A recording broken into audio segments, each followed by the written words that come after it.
Assalamualaikum warahmatullahi wabarakatuh.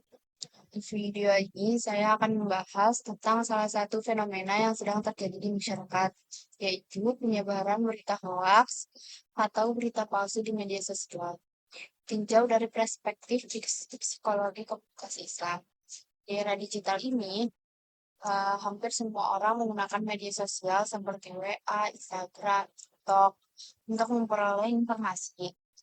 Namun, kemudahan tersebut juga membawa dampak negatif, yaitu semakin banyak penyebaran informasi dan hoax juga dapat menimbulkan kesalahan seperti konflik, bahkan perpecahan di tengahnya masyarakat.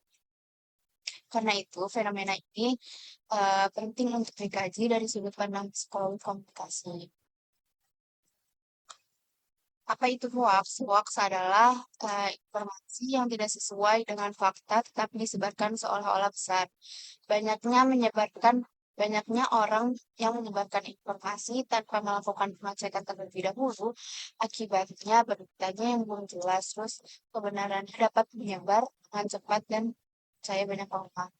Penyebaran hoax menjadi tantangan serius di era digital sekarang karena penggunaan media sosial yang sangat tinggi dan kemampuan masyarakat dalam memverifikasi informasi yang beragam.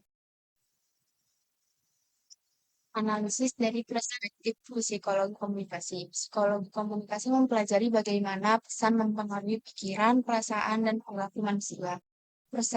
Yang pertama, persepsi, yaitu setiap orang memiliki persepsi yang berbeda terhadap suatu informasi. Ketika seorang menerima berita yang sesuai dengan pendapat atau keyakinannya, dia cenderung lebih dan percayanya tanpa memeriksanya terlebih dahulu. Karena itulah banyak hoax yang cepat diterima oleh masyarakat meskipun belum terbukti kebenarannya. Terus yang kedua ada faktor emosi, yaitu hoax biasanya dibuat dengan judul yang mengejutkan, menakutkan, atau membuat marah. Ketika emosi seseorang terpengaruh, kemampuan berpikir kritis seringkali menurun sehingga informasi tersebut langsung dibagikan kepada orang.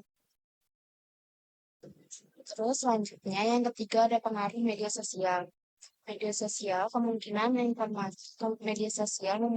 informasi menyebar dalam hitungan detik. Satu unggahan dapat dibagikan berkali-kali hingga menjangkau ribuan bahkan jutaan orang. Hal inilah yang membuat hoax menjadi sulit dikendalikan. Yang keempat, ada dampak psikologis. Penyebaran informasi hoax dapat menyebabkan kecemasan dan kepanikan masyarakat. Yang kedua, munculnya rasa curiga antar kelompok. Yang ketiga, konflik sosial. Yang keempat, menurunnya kepercayaan terhadap informasi yang benar. Penelitian psikologi komunikasi juga menunjukkan bahwa paparan informasi negatif atau hoax dapat mempengaruhi aspek kognitif, afektif, dan perilaku seseorang. Terus di sini ada perspektif Islam. Dalam Islam, penyampaian informasi harus dilakukan secara jujur dan bertanggung jawab. Disebutkan dalam surat Al-Hujurat ayat 6, yaitu, wahai orang-orang yang beriman, jika datang kepadamu seorang fasik membawanya satu berita, maka telitilah kebenarannya. Ayat ini mengajarkan prinsip tabayun, yaitu memeriksa kebenaran informasi sebelum mempercayai atau menyebarkannya. Selain itu, dalam komunikasi Islam terdapat prinsip qaulan syadidan, yaitu berkata dengan benar dan jujur. Prinsip ini mengajarkan bahwa setiap ucapan dan informasi yang kita sampaikan harus berdasarkan fakta dan tidak merugikan orang lain.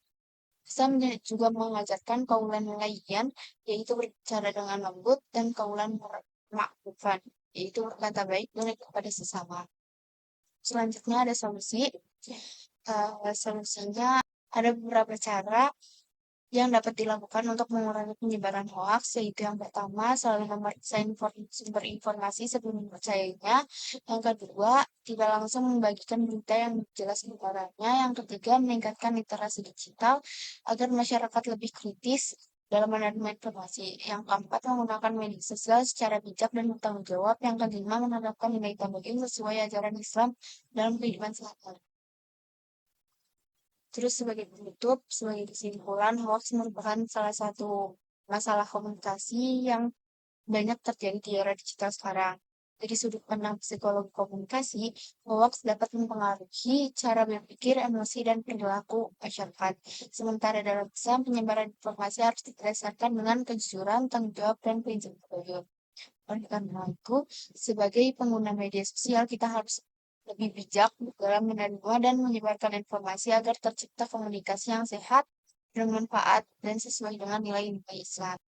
Sekian dari saya. Assalamualaikum warahmatullahi wabarakatuh.